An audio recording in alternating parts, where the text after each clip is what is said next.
আমি সব সময় কোনো নারীকে দেখলে মোহিত হয়ে যাই, নিজের চিন্তা ভাবনাকে নিয়ন্ত্রণ করতে পারি না। এসব শুনে গৌতম বুদ্ধ একটু হেসে তাকে বললেন, তুমি কি আসলেই জানো এই কামবাসনা কী জিনিস? তখন ছেলেটা উত্তর দিল, আমি জানি না এই কামবাসনা কী জিনিস, তবে এটা যাই হোক না কেন এটা খুব খারাপ জিনিস। তখন বুদ্ধ তাকে বললেন, সব থেকে আগে তোমাকে এটা বুঝতে হবে যে প্রাকৃতিক রূপে যে জিনিসগুলো আমাদের মধ্যে রয়েছে সেগুলো কোনোটাই খারাপ নয়।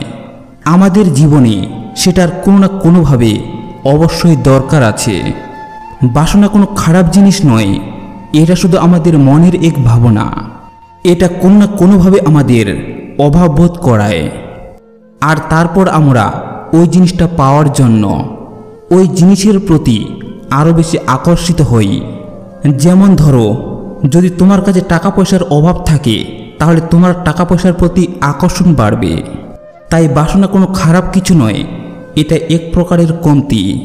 আর এই প্রয়োজন যখন শরীরের হয় তখন আমরা এটাকে কামবাসনার নাম দিয়ে দিই। তখন যুবক গৌতম বুদ্ধকে বলল, হে বুদ্ধ, আমি কামবাসনার মানে তো বুঝতে পেরেছি, কিন্তু আপনি এখন আমাকে এটা বলুন, এটা আমাদের মধ্যে আসে কি করে, আর কোথা থেকেই বা আসে? বুদ্ধ বললেন, এটা কোথাও থেকে আসে না, এটা আমাদের মধ্যেই আছে, আর এটা থাকাটাও জরুরি, তবেই মানবজাতির বিস্তার ঘটবে। আর এটা আমাদের প্রয়োজনও, তাহলে মানুষ এটাকে খারাপ কেন বলে? বুদ্ধ বললেন, এটাই তো সমস্যা। এই মানবজাতি কামবাসনা নিয়ে মনে একটা ভুল ধারণা তৈরি করে নিয়েছে।